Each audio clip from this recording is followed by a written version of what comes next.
No criminal charges against Heidi Mullen, the woman seen in this video pushing a student into the side of a bus. It is a story that enraged parents in that small community of Galesburg and had a lot of you talking.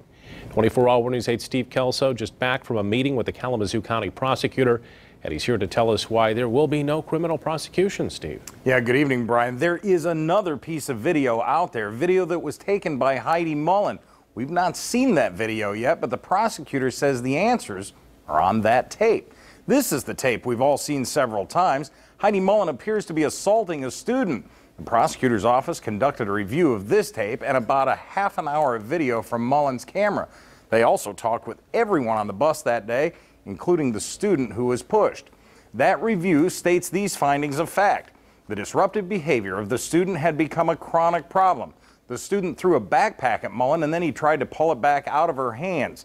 The bus driver had to stop the bus at least once because of his behavior, and there was an attempt to contact the police to intervene.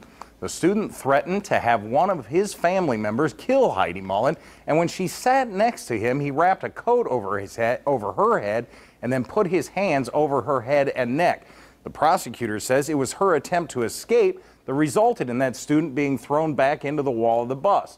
The outrage over the incident prompted me to ask this question. You got to admit, it's really hard to look at that 7 seconds of video and say that there's something a child could do that makes that action justified. Yes, and that's why we don't look at just 7 seconds. We look at the total picture as to what happened. We look at what the witnesses say, what happened just before that particular incident.